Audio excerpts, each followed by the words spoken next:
नमस्कार दोस्तों, स्वागत है आपका ISPCS एकेडमी में। और जैसा जानते हैं कि यूपी PCS RO ARO के जो फॉर्म हैं वो भरे जा रहे हैं, तो उसी की श्रृंखला में आज से हम यूपी PCS का जो प्रैक्टिस सेट है GS का वो स्टार्ट करने जा रहे हैं।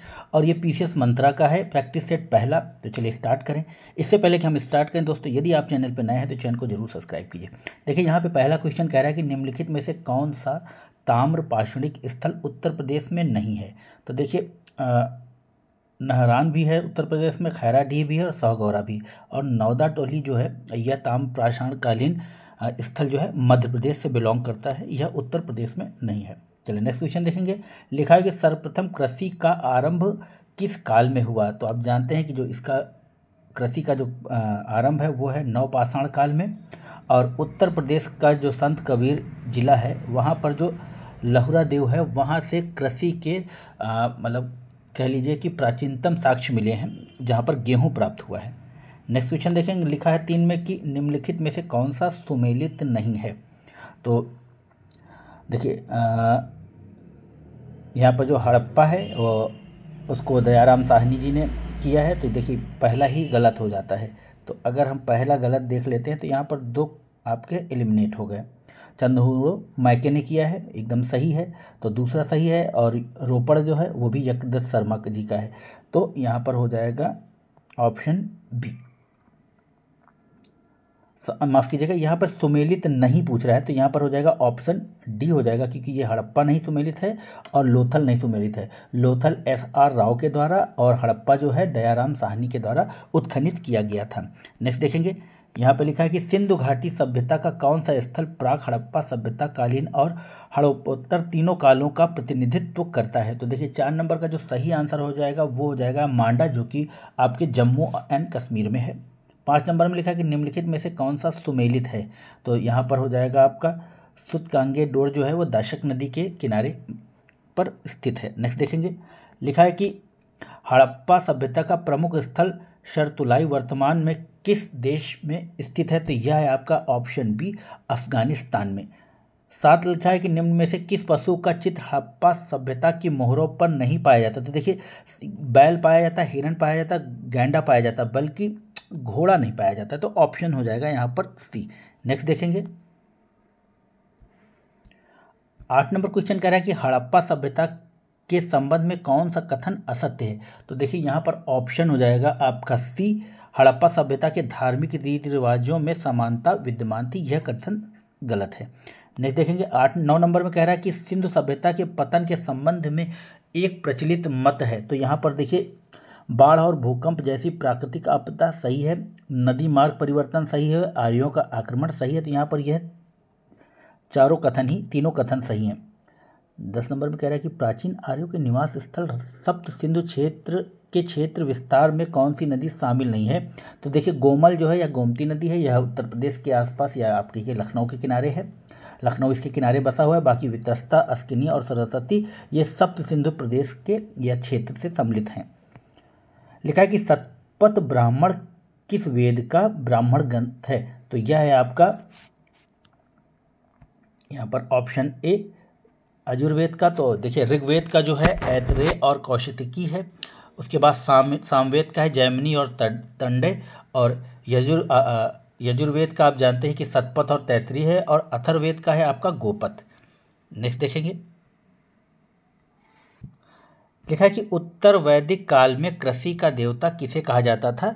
तो वह आपके इंद्र थे, यही बारिश के देवता भी थे, मगर कालांतर में इनको कृषि का देवता कहा जाने लगा था। तो यहाँ पर हो जाएगा ऑप्शन बी। नेक्स्ट देखेंगे। लिखा है कि निम्नलिखित में से कौन से जैन तीर्थंकर का प्रतीक चिन्ह है। तो देखिए यहाँ पर जो हो जाएगा आपका ऑप्शन सी, पार्श्वनाथ सर्प इनका चिन्ह है। नेमिनाथ का देखिए यहाँ पर अश्व नहीं बल्कि शंख होगा, और अजीतनाथ का यहाँ पर हाथी होगा, और उसके बाद जो मल्लीनाथ हैं उनका कलश होता है। तो यहाँ पर यही सही है, ऑप्शन सी। नेक्स्ट देखेंगे। लिखा है कि बौद्ध दर्शन के अनुसार कौन सा कथन सत्य है। तो 14 में लिखा है पहला कि बौद्ध आत्मा की सत्ता को स्वीकार करते हैं। उसके बाद है कि बौद्ध पुनर्जन्म के सिद्धांत को मानते हैं। तो यह दोनों ही कथन गलत हैं, तो ऑप्शन हो जाएगा आपका डी। नेक्स्ट देखेंगे। 15 में कह रहा है कि निम्नलिखित में से कौन सा सही सुमेलित नहीं है। तो यहाँ पर 15 का हो जाएगा ऑप्शन डी, अंग जो है वह राजगृह, यह सही सुमेलित नहीं है। और हाँ माफ़ कीजिएगा, 15 का जो अंग की जो चंपा की राजधानी राजगृह है, माफ़ कीजिएगा, राजगृह जो है मगध की राजधानी थी, ना कि अंग की हो जाएगी आपकी चंपा। नेक्स्ट देखेंगे, 16 में लिखा है कि सर्वप्रथम पाटलिपुत्र को राजधानी के रूप में किसने स्थापित किया था, तो वो होते हैर्यक वंश के आपके उदयन, ऑप्शन बी।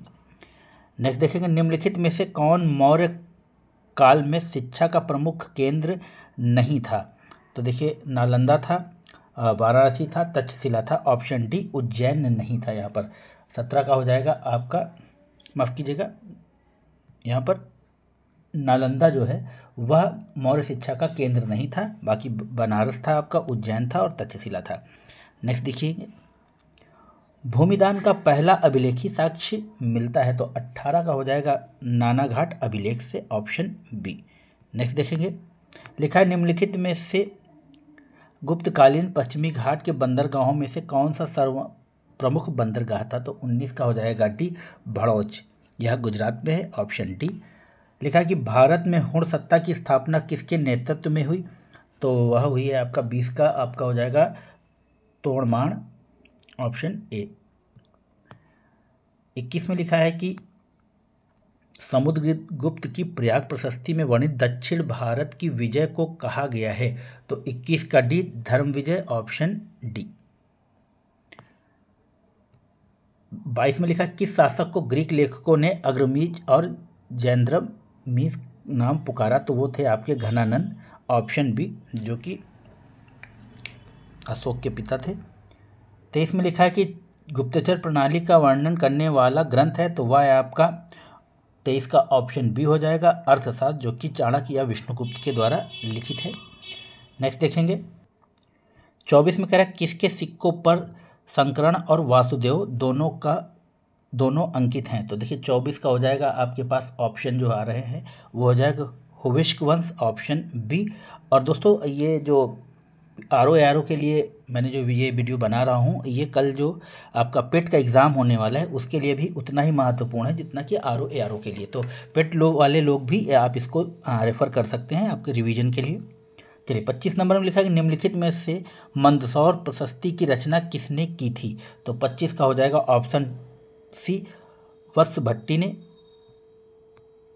नेक्स्ट देखेंगे, 26 में लिखा है कि निम्नलिखित में से कौन सा सही सुमेलित नहीं है, तो 26 का हो जाएगा ऑप्शन डी मयूर शतक अजय सेन, यह सही सुमेलित नहीं है। प्रियदर्शिका ये हर्ष के द्वारा लिखित एक नाटक है। हर्षचरित्र आप जानते हैं कि हर्ष के दरबार में बाणभट्ट रहते थे और इन्हीं के दरबार में हैनसांग जो चीनी यात्री था आया था, जिसको यात्रियों का राजकुमार भी कहा जाता है। और सूर्य शतक मयूर का है, और जो आपका जो मयूर शतक है वो इसकी रचना जो है मयूर ने की थी, और ये हर्ष के दरबार में ही एक विद्वान थे। मयूर शतक की रचना जो की है ये हर्ष के दरबार में ही रहते थे। चलिए नेक्स्ट देखेंगे, लिखा है कि निम्न में से अशोक ने किस गुफा का निर्माण बिहार के बराबर पहाड़ी में नहीं करवाया, तो 27 का हो जाएगा आपके पास ऑप्शन बी लोमहर्षि गुफा का जो निर्माण है वह अशोक ने नहीं कराया, बल्कि अशोक के पुत्र ने करवाया था, बल्कि इसका पौत्र था दशरथ, उसने करवाया था।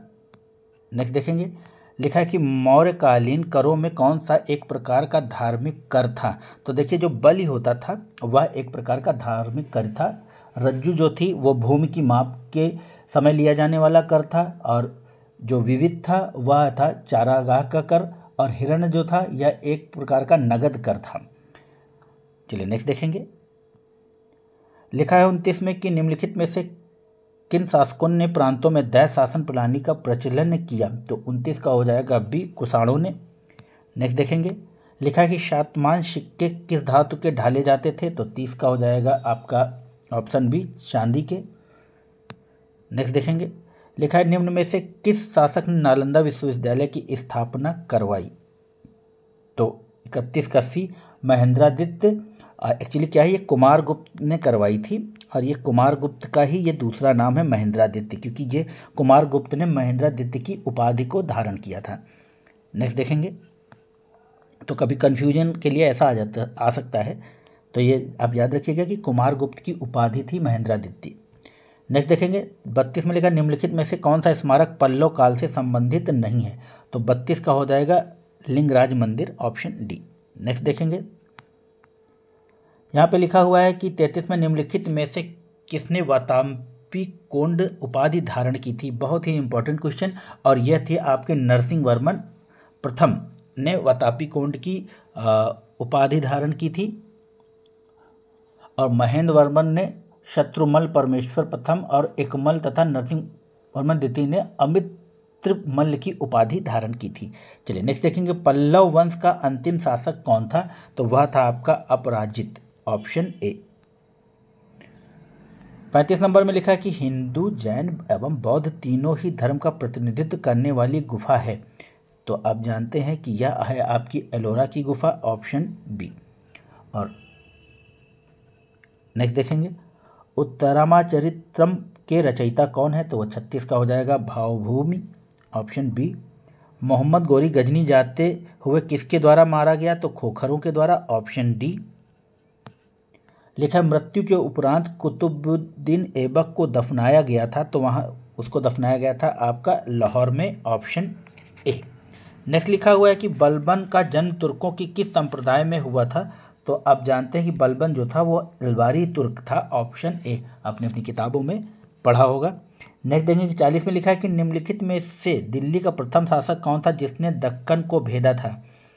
तो 40 का हो जाएगा, आप जानते हैं अलाउद्दीन खिलजी ने दक्कन को भेदा था मलिक कफूर की सहायता से, जो इसका सेनापति था। नेक्स्ट देखेंगे पैगंबर के सेनापति उपाधि का प्रयोग किस सुल्तान ने किया था। तो 41 का आपका भी खुसरो शाह ने, ऑप्शन बी। मसाहत निम्न में से संबंधित था। तो 42 का हो जाएगा भूमि से, ऑप्शन ए। नेक्स्ट देखेंगे दोस्तों 43 नंबर कह रहा है कि अमीर खुसरो ने अपनी रचना आशिका किसके आदेश पर लिखी थी। तो देखिए वो ऑप्शन होगा खिज्र खां, और ये देवल देवी और खिज्र खां के प्रेम संबंधों पर आधारित है, और इसकी जो रचना हुई थी वो 1315 में हुई थी। तो ये आशिका जो थी अमीर खुसरो की पुस्तक थी, और देवल देवी और खिज्र खां के प्रेम संबंधों पर आधारित है। नेक्स्ट देखेंगे राष्ट्रकूट साम्राज्य का संस्थापक कौन था। तो देखिए राष्ट्रकूट जो साम्राज्य है उसका संस्थापक आपका दंती दुर्ग था, ऑप्शन बी।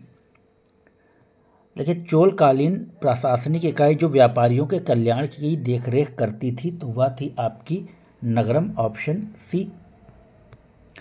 46 कह रहा है कि चंदेल साम्राज्य का जेजाग भुक्ति नाम किस चंदेल राजा के नाम से उत्पन्न हुआ। तो 46 का हो जाएगा जय शक्ति के नाम पर, ऑप्शन ए।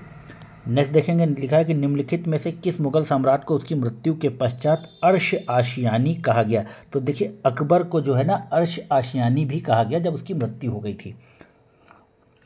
इसका मतलब होता है स्वर्ग में रहने वाला, अर्श आशियानी मतलब स्वर्ग में रहने वाला। 48 में लिखा है निम्नलिखित में से कौन सा युग्म सही सुमेलित नहीं है। तो 48 का हो जाएगा सामूगढ़ का युद्ध जो है यह सही सुमेलित नहीं है। तो सामूगढ़ का युद्ध जो था वह 29 मई को हुआ था, बाकी जो सन है वह सही सुमेलित है। बाकी बहादुरपुर का युद्ध 14 फरवरी 1658, खजुआ का युद्ध 5 जनवरी 1659 और देवराई का युद्ध 13 मार्च 1659। चलिए नेक्स्ट देखेंगे लिखा है कि शिवाजी और जयसिंह के मध्य पुरंदर की संधि कब हुई। तो 49 का होगा 11 जून 1665 को। और दोस्तों जब आप इस वीडियो को देखते हैं तो अपने YouTube की स्पीड को आप बढ़ा के देख सकते हैं जिससे आपके समय की बचत होने पाए। 50 में कह रहा है कि बाबर का वजीर निजामुद्दीन बाबर के अंतिम समय में हुमायूं के स्थान पर किसको उत्तराधिकारी बनाना चाहता था।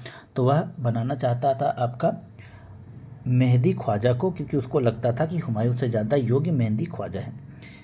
नेक्स्ट देखेंगे लिखा है कि निम्न में से किस इमारत को ताजमहल का पुरोगामी कहा जाता है।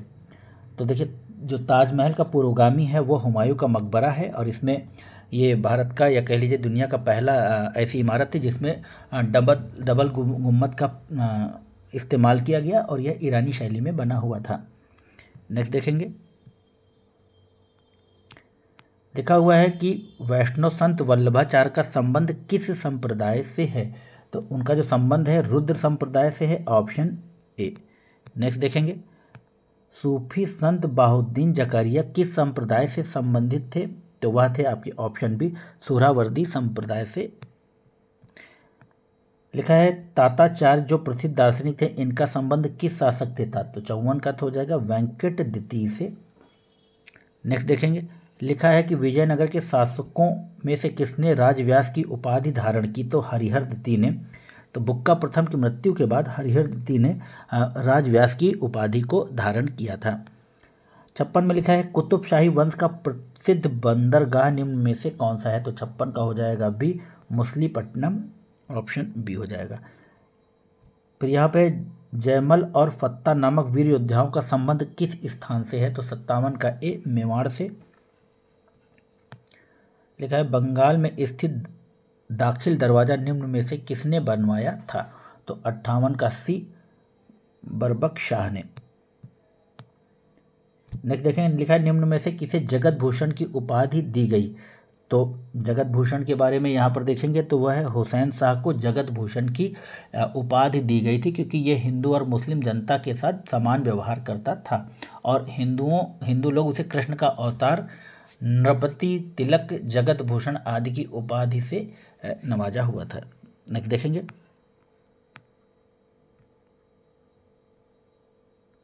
यहाँ पे 67 में माफ कीजिएगा, फिर 60 में कह रहा है कि कश्मीरी शासक जैनुल अबिदीन से संबंधित निम्नलिखित कथनों पर विचार कीजिए।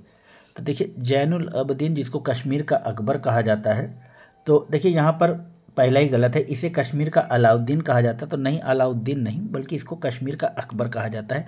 तो ऑप्शन हो जाएगा बी, बाकी सब उसके बारे में सही है, आप उसको पॉज करके पढ़ लीजिएगा। लिखा है कि निम्न में से किस शासक ने इथियोपियाई एवं तुर्की दासियों युक्त एक अंग सेना गठित की थी? तो 61 का हो जाएगा बी, गयास शाह ने अंग शासकों की एक सेना, इथियोपियाई अंग शासकों की एक सेना को गठित किया था। नेक्स्ट देखेंगे, लिखा है निम्नलिखित में से कौन सुमेलित नहीं है? तो यहाँ पर 62 का हो जाएगा आपके पास शाह आलम द्वितीय को घृणित कायर कहा गया है, यह सही नहीं है, इसको कहा गया है साहे बेखबर, माफ कीजिएगा, इसको साहे बेखबर नहीं कहा गया है। 63 नंबर में कह रहा है कि आमेर के राजा जयसिंह द्वारा आधुनिक उपकरणों से युक्त वेधशाला निम्न में से किस स्थान पर नहीं बनवाई गई? तो उसका हो जाएगा ऑप्शन ए, अजमेर में नहीं बल्कि उज्जैन में, जयपुर में, उज्जैन में और दिल्ली में वेधशालों का निर्माण कराया गया। 64 में कह रहा है निम्न में से कौन सा कथन टीपू सुल्तान के बारे में सत्य नहीं है?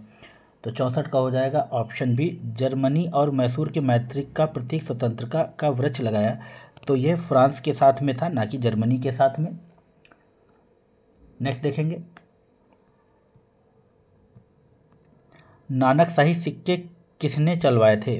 तो वह चलवाए थे आपके महाराजा रणजीत सिंह ने, ऑप्शन सी। 66 में लिखा किस पुर्तगाली वायसराय कोचीन की जगह गोवा को राजधानी बनाया? तो 66 का हो जाएगा नीनो डी कून्हा ने।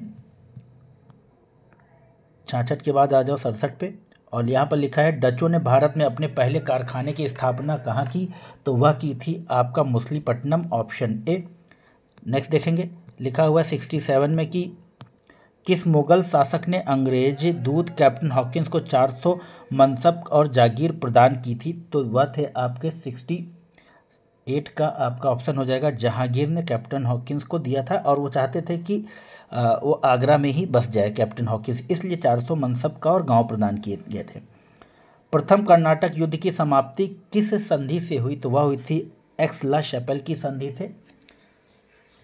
नेक्स्ट देखेंगे, लिखा है कि द्वैध शासन का जनक किसे माना जाता है? तो 70 का डी, लियो कॉर्टिस द्वैध शासन का जो है जनक माना जाता है। पहली बार कलकत्ता में सर्वोच्च न्यायालय की स्थापना की गई थी, तो वह की गई थी 1774 में, और किस अधिनियम के द्वारा? तो 1772 के रेगुलेटिंग एक्ट के द्वारा 1774 में की गई थी, और इसके जो प्रथम जज थे वो एलिजा एम्पे थे। नेक्स्ट देखेंगे, किस चार्टर एक्ट के तहत एक विधि आयोग का गठन किया गया था? तो वह थे 1833 का चार्टर एक्ट, ऑप्शन सी। 73 में कह रहे हैं पृथक निर्वाचक मंडल के बारे में किसने कहा था कि हम नाग के दांत बो रहे हैं और इसका फल भीषण होगा? तो वह लॉर्ड मिंटो ने कहा था। लॉर्ड मार्ले को एक पत्र लिखा था जिसमें उन्होंने कहा था कि हम एक नाग का बीज बो रहे हैं जिसका फल भीषण होगा। तो ऑप्शन हो जाएगा यहाँ पर डी। 74 में लिखा है कि किस अधिनियम द्वारा भारत में सर्वप्रथम संघात्मक सरकार की स्थापना की गई? तो 74 का सी 1935 के अधिनियम के द्वारा। 75 में कह रहा है कि निम्न में से संविधान सभा की प्रारूप समिति में कौन शामिल नहीं था? तो 75 का सी JB कृपलानी शामिल नहीं थे, ऑप्शन सी होगा। नेक्स्ट देखेंगे।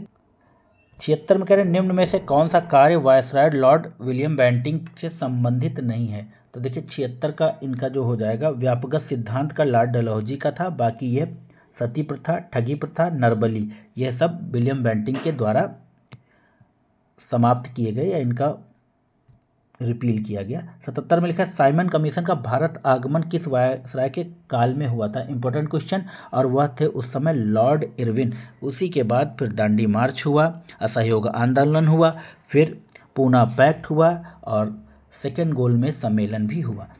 चलिए निम्न कथनों पर विचार कीजिए। तो 78 में देख लेंगे हम लोग सारे कथन और इसमें सही जो होगा। तो लिखा है कि माफ कीजिए, लिखा है कि वर्ष 1813 में भारत के व्यापार से ईस्ट इंडिया कंपनी का एकाधिकार समाप्त हो गया। बिल्कुल सही बात है। बट चाय और किसी एक चीज़ पे था जिस पर चीन के साथ व्यापार का एकाधिकार बना रहा। फिर कच्चे माल के निर्यात के लिए भारत में कृषि का वाणिज्यीकरण पर बल दिया गया। कार्ल मार्क्स ने कहा था कि बुनकरों की हड्डियों से भारत की भूमि भरी पड़ी है। तो कौन सा नंबर क्वेश्चन था ये था आपका 78। और 78 का देखिए यहाँ पर केवल 1 और 2 सही है। इसमें तीसरा जो कार्ल मार्क्स ने नहीं कहा था बल्कि लॉर्ड विलियम बेंटिंक के द्वारा कहा गया था। नेक्स्ट देखेंगे। स्थायी बंदोबस्त व्यवस्था भूमि का स्वामी किसे माना गया था? तो जब स्थायी बंदोबस्त थी वह उसमें भूमि का स्वामी जमींदार था और रैयतवाड़ी में भूमि का जो मालिक था वह किसान था। और हेक्टर मुनरो। और चलिए नेक्स्ट क्वेश्चन आ ही गया। रैयतवाड़ी व्यवस्था का जन्मदाता किसे माना जाता है? तो देखिए हेक्टर मुनरो और कैप्टन रीड दोनों को माना जाता है। तो उपयुक्त में से दोनों, ऑप्शन सी। 3 कठिया प्रथा के अंतर्गत किसानों को जमीन के कितने भाग पर नील की खेती करना अनिवार्य था? तो 3/20, option C. Poverty and British rule in India पुस्तक के लेखक हैं तो आप जानते हैं दादा भाई नौरोजी, और इन्होंने ही भारत से धन के बहिर्गमन के सिद्धांत का प्रतिपादन किया था। नेक्स्ट देखेंगे। लिखा है कि 1857 की क्रांति के कारणों में निम्नलिखित में से कौन सा शामिल था? तो देखिए 83 में जो शामिल था वो था आपका डलहौजी की व्यापक नीति और वेल्यूजली की सहायक संधि। बल्कि इसका ब्लैक होल ट्रेजेडी से कोई लेना देना नहीं था, ये काफ़ी पहले हो चुकी थी। तो यहाँ पर हो जाएगा ऑप्शन ए 83 का।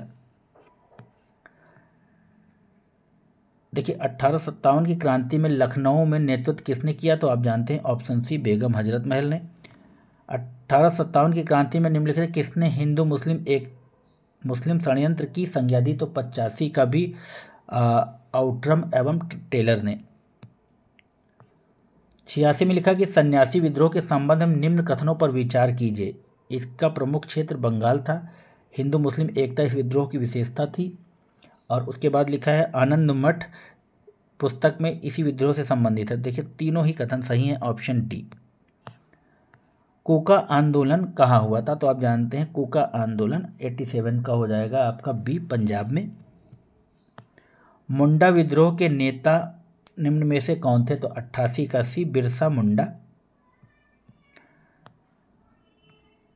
देखिए 89 का बहुत सरल क्वेश्चन है। उदंत मार्तन भारत के हिंदी का पहला समाचार पर। बिल्कुल। इस पत्र का प्रकाशन जुगल किशोर ने किया था। बिल्कुल। इसका प्रकाशन नागपुर से नहीं बल्कि बंगाल से होता था। तो ऑप्शन हो जाएगा ए। तीसरा आप इसको काट दीजिए। नेक्स्ट देखेंगे।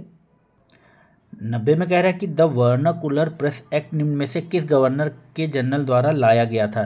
तो देखिए ये लाया गया था लॉर्ड लिटन के द्वारा और इसको लॉर्ड रिपन के द्वारा रिपील कर दिया, यानी इसको हटा दिया गया। और चार्ल्स मेटकाफ को प्रेस का मुक्तिदाता कहा जाता है। तो यहाँ पर ऑप्शन हो जाएगा बी। चलिए नेक्स्ट देखेंगे, लिखा है कि फोर्ट विलियम कॉलेज की स्थापना किसके द्वारा की गई थी? तो 91 का हो जाएगा अभी लॉर्ड वेलीजीली के द्वारा, और इन्होंने बहुत सारे कार्य किए हैं। 92 में लिखा है, निम्न में से कौन सा प्रावधान चर्चित वुड डिस्पैच में शामिल नहीं था? तो 92 का हो जाएगा डी, इलाहाबाद, पटना और बनारस विद्यालय में विश्वविद्यालय की स्थापना। बाकी यह वुड डिस्पैच से कहते, जिसको शिक्षा का मैग्ना कार्टा भी कहा जाता है। 93 में लिखा है कि बंगाल विभाजन के विरोध में किस दिन को शोक दिवस के रूप में मनाया जाता है? तो 93 का हो जाएगा 16 अक्टूबर 1905 को। नेक्स्ट देखेंगे, कांग्रेस के लिए समर्थन प्राप्त करने के उद्देश्य से जुलाई 1889 में लंदन में किसकी अध्यक्षता में ब्रिटिश कमेटी ऑफ इंडिया की स्थापना की गई थी? तो विलियम डिग्बी के द्वारा की गई थी, जिससे कि अंग्रेजों को भी भारतीय दशा के बारे में अवगत कराया जा सके। नेक्स्ट देखेंगे, लिखा हुआ है कि निम्नलिखित में से किसने 1888 में संयुक्त भारतीय परिषद या राजभक्त सभा का निर्माण किया? तो ये थे आपके सर सैयद अहमद खान, जिन्होंने अलीगढ़ विश्वविद्यालय की स्थापना की, और ये चाहते थे कि लोग कांग्रेस से दूर रहें और अंग्रेजों के प्रति वफादार रहें, इसीलिए इन्होंने राजभक्त कमेटी की स्थापना की। 96 में लिखा, निम्नलिखित में से कौन एक सही सुमेलित नहीं है? तो यहाँ पर जो सही सुमेलित नहीं है वह हो जाएगा आपका बेलगांव का जो 1924 का कांग्रेस अधिवेशन था, वो महात्मा गांधी के द्वारा अध्यक्षता की गई थी। नागपुर में सरोजिनी नायडू, कराची में वल्लभ भाई पटेल और हरिपुरा में सुभाष चंद्र बोस। नेक्स्ट, निम्नलिखित में से कौन एक नेता गर्मपंथी नहीं था? तो गोपाल कृष्ण गोखले ये गर्मपंथी नेता नहीं, बल्कि ये शांतप्रिय नेता थे, नरम दल के नेता। नेक्स्ट देखेंगे, 98 में कह रहा है कि निम्नलिखित में से किसे भारतीय अशांति के जनक के रूप में जाना जाता है? तो बाल गंगाधर तिलक को भारतीय शांति का जनक कहा जाता है, और वेलेंटाइन सिरोल ने अपनी पुस्तक में इनको भारतीय शांति का जनक कहा है। नेक्स्ट देखेंगे, 99 में लिखा कि 1908 में अलीपुर संयंत्र के मामले में सरकारी गवाह बन गए। तो देखिए, नरेंद्र गोसाई जो बन गए थे सरकारी गवाह, बट इनको फिर जेल में गोली मार दी गई थी, आई थिंक बरिंद्र घोष के द्वारा या कन्हैयालाल दत्त के द्वारा, ये दोनों ही बन गए थे आई थिंक। चलिए, 100 नंबर में लिखा है कि राम प्रसाद बिस्मिल, अशफाकुल्ला खां, रोशन लाल और राजेंद्र लहर को किस केस में फांसी की सजा सुनाई गई थी? तो 100 का हो जाएगा काकोरी षड्यंत्र कांड, जो कि लखनऊ के पास हुआ था। 8 डाउन ट्रेन में, पैसेंजर ट्रेन में इन्होंने डकैती डाली थी। पूना की प्लेग कमेटी के अध्यक्ष रैंड और लेफ्टिनेंट आयस्टार की हत्या किसने की? तो 101 का चापेकर बंधु, और ये महाराष्ट्र के थे चापेकर बंधु, और कहा ऐसा जाता है कि ये बाल गंगाधर तिलक के भड़काने पर इन लोगों ने ऐसा कांड किया था। 102 में लिखा है, निम्नलिखित में से कौन मुजफ्फरपुर में किंग्सफोर्ड बम कांड में शामिल था? तो 102 का हो जाएगा खुदीराम बोस शामिल थे। नेक्स्ट देखेंगे, लिखा है कि निम्नलिखित में से किसने निष्क्रिय विरोध के सिद्धांत का प्रतिपादन किया? तो वह थे आपके अरविंद घोष, ऑप्शन डी। 104, केशव बलिराम हेडगेवार ने कब राष्ट्रीय स्वयंसेवक संघ की स्थापना की? तो वह की थी 27 सितंबर 1925 को। 105, निम्नलिखित में से कौन हिंदुस्तान रिपब्लिकन एसोसिएशन का सदस्य नहीं था? तो 5 का हो जाएगा आपका डी, शिव वर्मा, माफ कीजिएगा इस शोर के लिए। 6 में लिखा है कि निम्नलिखित में से कौन सा युग्म सही सुमेलित नहीं है? तो वह है आपका ऑप्शन डी, नासिक षड्यंत्र क्षेत्र रास बिहारी बोस, यह सही सुमेलित नहीं है। जो रास बिहारी बोस का संबंध है वह दिल्ली षड्यंत्र केस से है, बाकी यह सभी सुमेलित हैं, आप इसको देख लीजिएगा। नेक्स्ट देखेंगे, 7 में कह रहा है कि भगत सिंह सुखदेव राजगुरु को किस केस में फांसी की सजा सुनाई गई थी? तो वह थी लाहौर षड्यंत्र केस के मामले में। नेक्स्ट देखेंगे, लिखा है कि निम्नलिखित में से किसने लंदन में इंडियन होम रूल सोसाइटी प्रारंभ किया था? तो वो थे श्यामा कृष्ण वर्मा जी द्वारा, और इन्हीं के द्वारा एक समाचार पत्र निकाला गया था जिसका नाम था द इंडियन सोशियोलॉजिस्ट। नेक्स्ट देखेंगे, देखिए सही उत्तर को बताना है।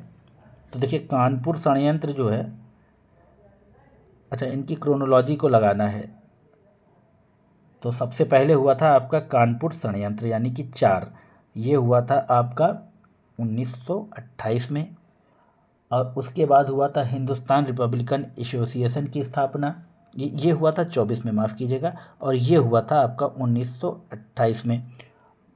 फिर मेरठ जो हुआ था वो 1929 में, और फिर कांग्रेस सोशलिस्ट पार्टी 1934 में। तो यहाँ पर जो सही आंसर होगा वो होगा आपका सी। नेक्स्ट देखें, बंगाल में राष्ट्रवादी मुसलमानों ने कब अहरार आंदोलन शुरू किया था? तो अहरार आंदोलन के बारे में तो वह 1906 में। एका आंदोलन के संदर्भ में निम्नलिखित में से कौन सा कथन सही है? जो लिखा है कि 1921-22 में बंगाल के किसानों ने एका आंदोलन चलाया। एका आंदोलन के प्रमुख नेता मदारी पासी और शाहरेब थे। तो देखिए इसमें जो 11 में होगा वो दूसरा कथन सही है। बंगाल में नहीं बल्कि यह उत्तर प्रदेश में चलाया गया था, और ये सीतापुर हरदोई आसपास के इलाकों में। देखिए 112 में लिखा है कि डिफेंस इंडिया एक्ट 1915 के संदर्भ में निम्नलिखित कथनों पर विचार कीजिए। तो यहाँ पर जो दोनों कथन हैं वह हैं आपके सही। नेक्स्ट देखेंगे, लिखा है कि निम्नलिखित घटनाओं को उनकी घटना के क्रमानुक्रमिक क्रम में व्यवस्थित कीजिए। देखिए कठिन क्वेश्चन है ये, इस तरह के जब क्वेश्चन आते हैं तो कठिन हो जाते हैं, तो हम लोग देख लेंगे। तो देखिए अलीपुर बम कांड जो है वो हुआ था आपका 1908 में, ठीक है। उसके बाद है चटगांव, तो ये चटगांव हुआ था आपका 1930 में, तो काफ़ी गैप है इसमें। और उसके बाद काकोरी ट्रेन डकैती कांड, तो आप जानते हैं कि जो काकोरी की ट्रेन डकैती है वह है आपकी 1925 में। और उसके बाद है डलहौजी स्क्वायर बम कांड, तो वो भी हुआ था आपका 1930 में, वो भी अगस्त में। तो देखिए इसका जो सही आंसर हो जाएगा वो 13 का हो जाएगा सी। नेक्स्ट देखेंगे, लिखा है कि नीचे दिए गए कूट का प्रयोग करके निम्नलिखित घटनाओं को उनके कालक्रम में व्यवस्थित कीजिए। तो देखिए सबसे पहले हुआ था आपका चंपारण 1917 में। ये तो ज़रूर क्वेश्चन आने की संभावना रहती इस तरह के। चंपारण के बाद हुआ था आपका अहमदाबाद 1918, और उसके बाद हुआ था आपका खेड़ा, माफ़ कीजिएगा अहमदा मिल, माफ़ कीजिएगा खेड़ा, हाँ खेड़ा हुआ था। फिर अहमदाबाद मिल भी 1918 में ही हुई थी। तो इसका जो सही आंसर होगा सबसे पहले चंपारण, फिर अहमदाबाद, फिर आपका खेड़ा, फिर रौलट एक्ट, क्योंकि रौलट एक्ट जो है वह आया था आपका 1919 में, जिसे काला कानून भी कहा जाता है, बिना अपील बिना दलील के जहां सुनवाई होती थी।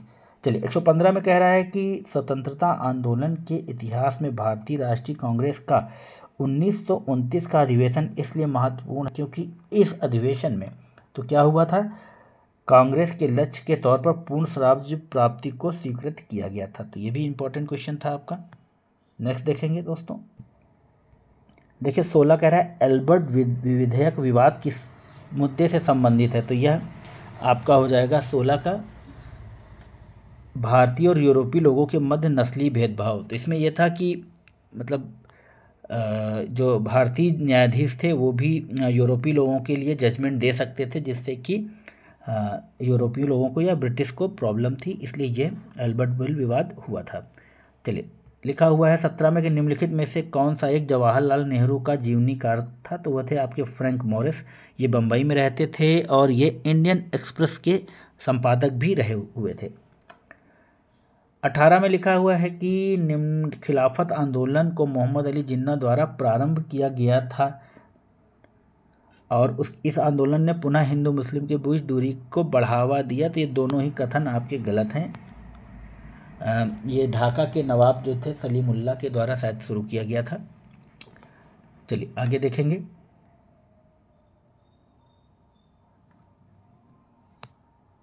उन्नीस में लिखा है कि निम्नलिखित कथनों में से कौन सा कथन असत्य है? तो यहाँ पर है साइमन कमीशन के गठन का उद्देश्य भारत में ब्रिटिश को प्राप्त राजस्व के संबंध में रिपोर्ट तैयार कराना। तो ये गलत है। साइमन कमीशन गठन 1927 में, ये सही है। तो ऑप्शन हो जाएगा यहाँ पर बी। 20 में लिखा है निम्नलिखित में से कौन सा सही सुमेलित नहीं है? तो देखिए जो 1907 है रास बिहारी बोस, यह सही सुमेलित नहीं है। जो 1907 में थे वह सूरत में हुआ था और इसकी अध्यक्षता रास बिहारी घोष ने की थी, ना कि रास बिहारी बोस ने। चलिए नेक्स्ट देखेंगे। लिखा है कि इसमें कि 1916 के लखनऊ अधिवेशन में कौन से प्रमुख समझौते संपन्न हुए थे? तो वह थे आपके उग्रवादियों को कांग्रेस में शामिल करना और कांग्रेस और मुस्लिम लीग के बीच समझौता। तो दोनों ही कथन सही हैं दोस्तों। देखिए, आप जो आरओ या पेट की जो परीक्षा देने जा रहे हैं, तो मेरा ये आपसे गुजारिश है कि आपको जहाँ से जो भी सोर्स मिलता है प्रैक्टिस करने का, आप ज़्यादा से ज़्यादा प्रैक्टिस करके जाइए, क्योंकि पढ़ते सभी हैं, प्रैक्टिस कोई नहीं करता। तो यदि आप प्रैक्टिस कर लेंगे तो आप एच पे पहुँच जाएंगे, आपका जो वेटेज है वो बढ़ जाएगा। 22 नंबर कह रहा है कि मुस्लिम लीग की स्थापना किसके नेतृत्व में की गई थी? तो वो थे नवाब सलीमुल्लाह, ये ढाका के नवाब थे। 23 में कह रहा है निम्नलिखित कथनों पर विचार कीजिए। लंदन में इंडियन होम रूल सोसाइटी की स्थापना 1905 में श्यामा कृष्ण वर्मा के द्वारा की गई थी। फिर लिखा है कि गदर पार्टी द्वारा लंदन में ही इंडिया हाउस की भी स्थापना की गई थी। तो देखिए 23 का केवल दूसरा सही है, माफ़ कीजिएगा, यहाँ असत्य पूछ रहा है, तो यहाँ पर 23 का हो जाएगा बी, दूसरा असत्य है, क्योंकि इसकी लंदन में नहीं, इसकी सैन फ्रांसिस्को अमेरिका में स्थापना हुई थी। गदर पार्टी की स्थापना किसके द्वारा की गई थी? तो देखिए यहाँ पर सोहन सिंह भाखना और लाला हरदयाल, ये दोनों इस पार्टी से जुड़े हुए हैं, कभी कुछ दे देता है कभी कुछ दे देता है। तो इसमें सोहन सिंह भाखना बता रहा है, मगर इन्होंने पार्टी की स्थापना की थी और लाला हरदयाल ने एक पत्र निकाला था जिसका नाम गदर था। देखिए 25 में कह रहा है कि निम्नलिखित में से कौन क्रांतिकारी पेरिस से सैन्य प्रशिक्षण प्राप्त करके भारत आया था? तो ये थे हेमचंद्र कानूनगो। इन्होंने पेरिस में बम बनाने की तकनीक सीखी थी, जिसके बाद भारत में बम और ये उग्रवादी लोग बम इस्तेमाल करने लगे थे, और इन्होंने कलकत्ता में एक बम का कारखाना भी खोला हुआ था। 26 में कह रहा है निम्नलिखित घटनाओं का सही कालक्रम। तो इसका जो सही कालक्रम है वो हम देख लेंगे। तो सबसे पहले हुआ दांडी मार्च, फिर मैकडोनाल्ड अवार्ड, फिर पूना पैक्ट, फिर तती गोलमेज सम्मेलन। अभी से पहले मैंने आपको बताया था। चलिए नेक्स्ट देखेंगे। 27 में कह रहा है कि निम्नलिखित में से किसके द्वारा all India anti untouchability league की स्थापना की गई? तो 27 का ए, महात्मा गांधी के द्वारा। 28 में कह रहा है कि 1937 चुनाव में निम्नलिखित में से किस प्रांत में कांग्रेस की सरकार नहीं बनी? तो इन दोनों में नहीं बनी थी, पंजाब और बंगाल में। तो हो जाएगा आपका ऑप्शन डी। नेक्स्ट देखेंगे। 29 में लिखा है कि 1939 में सुभाष चंद्र बोस द्वारा कांग्रेस के अध्यक्ष पद से इस्तीफा देने के बाद किसे भारतीय राष्ट्रीय कांग्रेस का अध्यक्ष चुना गया था? तो 29 का हो जाएगा सी, डॉक्टर राजेंद्र प्रसाद के द्वारा, क्योंकि पट्टाभी सीतारमैया इसमें हार गए थे, जिससे गांधी जी रुष्ट हो गए थे, तो सुभाष चंद्र बोस ने इस्तीफा दे दिया था। 30 में लिखा है कि निम्नलिखित में से कब मुस्लिम लीग द्वारा द्विराष्ट्र का सिद्धांत प्रस्ताव पारित किया गया? तो वह पारित किया जाए 1940 में, ऑप्शन सी। लिथिगो प्रस्ताव, अगस्त प्रस्ताव के बारे में निम्नलिखित में से कथनों पर विचार कीजिए। पहला है कि प्रस्ताव स्वीकार किए जाने पर तुरंत भारत को डोमिनियन स्टेट का दर्जा दिया गया। वायसराय की कार्यकारिणी में सभी सदस्य भारतीय होंगे। तो 31 का हो जाएगा डी, दोनों ही कथन असत्य हैं। नेक्स्ट देखेंगे। लिखा है कि निम्नलिखित में से किसके द्वारा किस मिशन के प्रस्ताव को दिवालिया होने वाला बैंक कहा था? तो वो थे आपके शायद जवाहरलाल नेहरू। हाँ, ऑप्शन सी, ऑप्शन बी।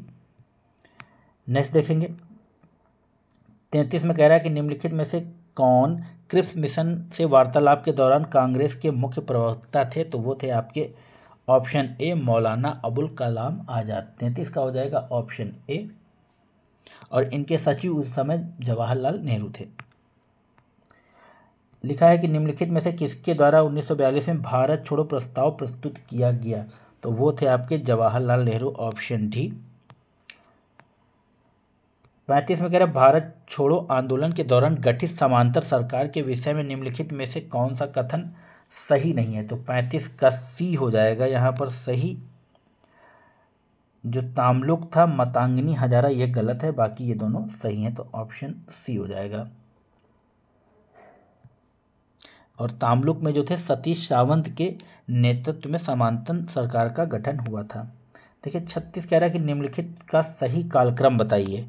तो जो 36 है इसका जो सही कालक्रम है वह है सबसे पहले CR फार्मूला 1944, ये हुआ था 10 जुलाई को। और उसके बाद है देसाई पैक्ट या लियाकत पैक्ट, तो ये हुआ था 1945 में और इसकी डेट है अप्रैल। और उसके बाद फिर हुआ वेवल योजना, ये भी 45 में हुई मगर ये जून में हुई। तो जो इसका सही आंसर होगा वो होगा आपका ऑप्शन ए। नेक्स्ट देखेंगे 37 में कह रहा है कि 1945 में हुए शिमला समझौते सम्मेलन में निम्नलिखित में से किसने भाग नहीं लिया था। तो वह थे आपके हिंदू महासभा ने इसका बायकॉट किया था। नेक्स्ट देखेंगे, यहाँ पे लिखा है कि कैबिनेट मिशन के प्रस्ताव के विषय में निम्नलिखित कथन पर विचार कीजिए। तो पहला कथन है कि पाकिस्तान की मांग को नकार दिया गया। फिर दूसरा कथन है कि भारत के संघीय शासन की स्थापना की बात की गई, बिल्कुल सही। संविधान सभा के गठन की बात की गई, तो यहाँ पर हो जाए ऑप्शन डी, तीनों ही कथन सत्य हैं। सेकेंड लास्ट में लिखा है कि भारत की आज़ादी के समय निम्नलिखित में से कौन भारतीय राष्ट्रीय कांग्रेस का अध्यक्ष था। तो वो थे आपके Acharya JB Kripalani, option B. Next question और लास्ट क्वेश्चन लिखा है कि निम्नलिखित में से कौन सा रेजिमेंट आज़ाद हिंद फौज के अंतर्गत गठित नहीं किया गया था। तो वह था आपका पटेल रेजिमेंट। बाकी गांधी रेजिमेंट, नेहरू रेजिमेंट और आज़ाद रेजिमेंट और इसके अलावा महिलाओं के लिए रानी झांसी का रेजिमेंट आदि का गठन किया गया था। तो मित्रों यह थे 140 क्वेश्चन जो आपके RORO का प्रैक्टिस सेट है। इसके लिए आशा है वीडियो पसंद आएगा। चैनल को लाइक कीजिए, शेयर कीजिए, सब्सक्राइब कीजिए। धन्यवाद। जय हिंद, जय भारत। आपका दिन शुभ हो। नमस्कार।